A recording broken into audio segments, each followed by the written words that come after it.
Le bonus, c'est le petit truc en plus, comme j'ai l'habitude de le dire maintenant depuis l'épisode 300, et à cette occasion, on retrouve nos petits camarades, ceux qui étaient déjà là, justement, l'épisode 302. On retrouve Sébastien, salut Sébastien, on retrouve également David, salut David. Comme je le disais, c'est le petit truc en plus, dans le sens où il reste toujours des choses à dire, effectivement.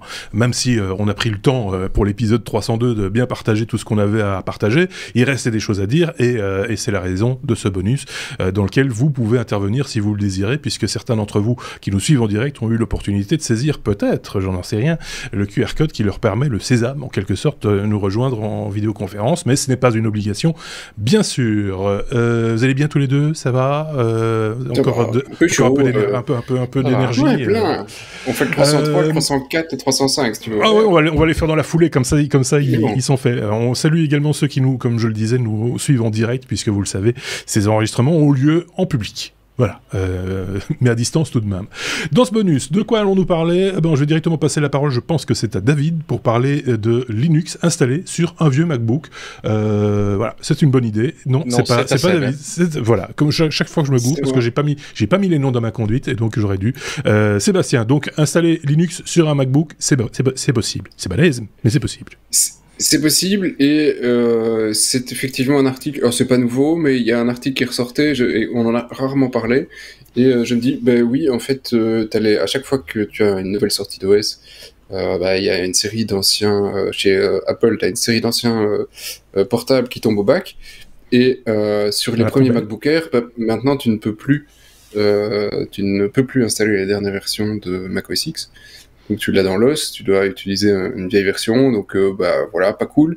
J'en ai un, et j'étais non plus pas cool, j'ai pas envie de rester sur un portable qui n'a plus le droit d'évoluer, surtout que franchement, un MacBook Air, la première génération, ils font toujours d'enfer, c'est des super portables. Et donc c'est supporté de A à Z par quasi toutes les distributions Linux. J'ai tapé une Fedora dessus, j'ai un tout nouveau portable qui fonctionne sur une toute dernière Fedora, j'ai tous les derniers tools, et ça fonctionne d'enfer. Donc si vous avez un vieux MacBook, ne le jetez pas. Il y a pas mal de distributions Linux, honnêtement, il y en a quand même pas mal qui sont très accessibles. Et donc recyclez-le, ça fera des heureux, si pas vous, pour jouer sous Linux. Donc voilà, ça c'était un peu mon message. Bonne idée, effectivement, et c'est toujours bien de recycler en plus une ancienne machine, c'est moins de déchets dans la nature. Très bonne machine. Un mot de ce dont on n'a pas parlé par rapport aux annonces Apple, on n'en a pas parlé dans l'épisode 302 parce qu'on se les gardait un petit peu pour le bonus, c'est cette annonce par rapport au podcast, Apple Podcast, cette plateforme avant on appelait iTunes, avec les podcasts dans iTunes, depuis quelques années maintenant c'est Apple Podcast.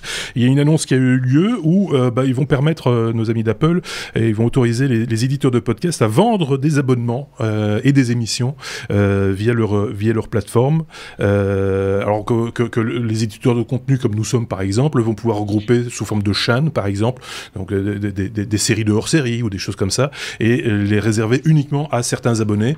Alors pour pouvoir faire ça, il faut quand même entrer dans le système Apple Premium en tant qu'éditeur, et on doit payer déjà, sans avoir gagné un seul centime, on doit déjà payer Apple pour dire voilà, nous on veut bien les outils, donc on va payer déjà $29 juste pour avoir accès à la plateforme. Autant dire que ça ne suscite pas beaucoup d'enthousiasme chez les éditeurs tels que nous, hein. D'autres sans doute que oui, mais nous pas, parce que voilà, ça de nouveau, alors quand même, ils nous autorisent à faire encore du contenu gratuit, ça c'est plutôt pas mal. Par contre, vont-ils encore mettre en avant des podcasts qui ne rentrent pas dans ce cercle vertueux, et je mets des guillemets à vertueux, avec des dollars dans les yeux par rapport à ce genre de vertu, vont-ils encore mettre en avant des podcasts tels que les nôtres ? Ça, c'est une autre question. Ce qui m'amènerait presque à vous poser, à vous qui nous écoutez, une simple question. Si nous n'étions plus sur Apple Podcast demain, pour une raison ou une autre, si nous n'étions plus sur ce type de plateforme, je parle de Spotify, Google Podcast, etc., ou même YouTube en vidéo, si nous n'étions plus sur ces plateformes, est-ce que vous viendriez encore sur lestechno.be pour nous écouter ou nous regarder ? C'est la question que je vous pose, n'hésitez pas à y répondre en commentaire. C'est la question que je peux poser également à Seb ou à David, s'ils ne perdent pas trop de temps sur cette question, parce que je rappelle que le bonus ne dure pas plus de 15 minutes. Ouais, les comptes est en dessous. Je suis circonspect, moi, perso, sur le fait d'avoir du podcast payant. Mais pas totalement négatif non plus, parce que d'une certaine manière, tu as quand même beaucoup de podcasts qui ont du mal à vivre, et la publicité est majoritairement la seule source de revenus. Oui. C'est quasi la seule, t'en as pas beaucoup d'autres. Donc, si ça permet d'avoir des podcasts qui ne sont pas blindés de pub pour certains, je veux dire... Oui, je sais pas en fait, tu vois. C'est spécial, hein. Ouais. Ouais, je sais pas. Le déploiement de cette solution, ce sera au mois de mai, donc on y est presque. Hein. Ils ont déjà changé les outils, ça a déjà un petit peu évolué. J'ai été regarder, on a, nous, en tant qu'éditeur, accès à une plateforme qui s'appelle Podcast Connect et qui permet aussi d'avoir des statistiques vaille que vaille sur la manière dont nous sommes consommés au travers des outils d'Apple, donc que ce soit le smartphone ou les ordinateurs de manière générale, enfin voilà, tel que nous sommes écoutés. Donc voilà, on va voir ce que ça va donner. On va suivre ça évidemment avec un œil intéressé. Vous le savez, nous, chez les Technos, on a toujours considéré qu'on faisait les choses, là, c'est bizarre à dire comme ça, mais gratuitement, certes, sans publicité, sans échange, sans échange avec des marques et des choses comme ça. C'est un choix qu'on a fait il y a longtemps. Est-ce que ce choix va changer, va évoluer? On n'en sait rien. Toute la question est de savoir si on rencontre notre public ou pas, ou si ça va nous empêcher de rencontrer notre public ou pas. Oui. Tu fais un truc. Oui. Et si ton podcast il est gratuit sur les autres plateformes, mais voilà, c'est tous ces trucs-là qu'il va falloir juger, de savoir comment ça va être géré par Apple. Ça, c'est une bonne question, effectivement. Je pense que la tarification commence à 49 centimes de dollars par épisode. C'est le prix le plus bas que tu peux demander, parce que ça aussi, c'est l'éditeur de contenu qui va fixer le prix. Il faut savoir que Apple se prend une commission qui est de 30% la première année, 15% les années suivantes. C'est exactement la même chose que sur les applications. Voilà. Je vais passer la parole vite fait à David, parce que le temps passe, hein, les gars, pour parler de Gran Turismo. Tu voulais nous parler de Gran Turismo? Quelle drôle d'idée. Oui, la célèbre franchise de jeux de voiture va être une discipline olympique, enfin, qu'on s'entende, sera une discipline dans les séries de e-sport. Donc les Jeux Olympiques vont inclure des séries de e-sport, donc du jeu vidéo. Et du 13 mai au 23 juin, il va y avoir toute une série d'événements et il y aura Gran Turismo, il y aura qui représentera l'Union internationale de l'automobile. Il y aura un jeu Zwift pour l'Union cycliste internationale. Il y aura le baseball. Il y aura quelques autres. Il y en a deux autres. C'est le World Sailing, du rowing. Donc, je ne sais pas en français. D'accord. Un jeu, oui, quoi. Oui. Mais donc voilà, donc c'est assez intéressant. Le but, c'est de toucher la jeunesse et d'évoluer. Maintenant, bon, oui, sport électronique, c'est pas la même chose que sport traditionnel, mais je pense que tout a sa place. Bah oui, c'est ça, il faut tout essayer, il faut tout faire. Voilà, je vois encore les critiques que les gens faisaient, par exemple, par rapport à la l'I-Formule 1, l'IF1. Moi, je trouve ça très bien, ça fait en plus la promotion. On peut faire aussi du sport avec des trucs qui font pas de bruit et qui consomment pas, quoique ça consomme quand même. Mais si c'est avec une manette, et qui ne risque pas de tuer des gens. Ou qui risque là, il y a moins de risques d'accident et il n'y a pas de dopage possible dans le sport électronique. Qu'on considère le jeu vidéo comme un art, ok, que ce soit un art, mais un sport, c'est vrai, ouais. Ça me laisse encore plus circonspect que le sujet précédent. Ça va être mon mot du jour. Je suis circonspect. N'hésitez pas à mettre en commentaire ce mot. Si c'est de la réalité virtuelle, pourquoi pas? Ben, le beat-saber, ça pourrait le faire. Le circonspect en réalité virtuelle. On peut parler réseaux sociaux 2 secondes. Vous le savez tous, on avait déjà testé avec Thierry d'ailleurs, notre chroniqueur suisse. On avait testé Clubhouse, qui est cette nouvelle plateforme, ce nouveau réseau social qui ne se pratique qu'à l'oral. Soi-disant. Je vois pas pourquoi d'ailleurs tu dis ça. Que sur iPhone. Bah ouais, mais quand tu vois le prix d'un Samsung, tu sais... Oui, mais t'as des Android à 100 balles, quoi. Ouais, 100 balles, c'est chaud quand même. Ouais, enfin bon, voilà. Quoi qu'il, c'est pas le sujet. Facebook lance sa solution pour les pauvres. Voilà. Puisqu'il lance Hotline. Donc les gens vont pouvoir... Ils se foutent déjà sur la gueule à l'écrit.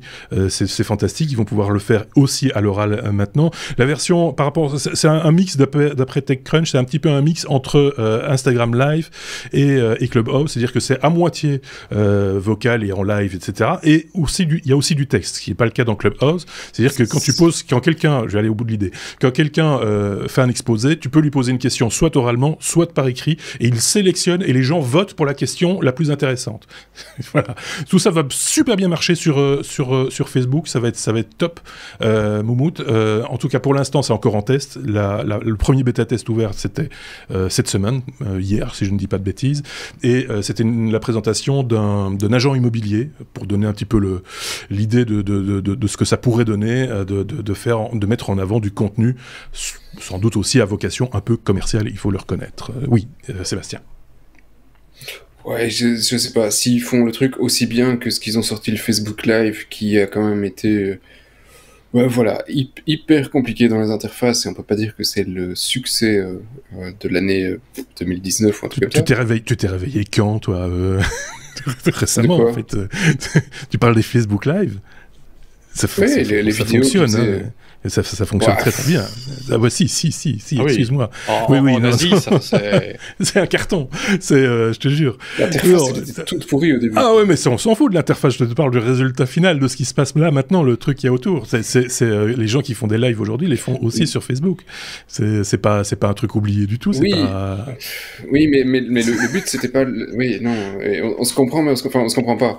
Leur but à l'époque, c'était de faire des concurrence à une plateforme dont j'ai plus le nom, évidemment, c'était pas mon sujet ici, mais l'interface qu'ils avaient fait au tout début, c'était, tu pouvais voir Madame Pichemou chez elle, qui parlait de son chat, et là t'avais une carte qui était hyper compliquée, ça marchait pas du tout. Non, aujourd'hui, maintenant, l'Élysée qui fait un live, ouais, ok, d'accord, c'est une vidéo qu'ils utilisent, qui font un live, il y a tout le monde derrière, ça je suis d'accord.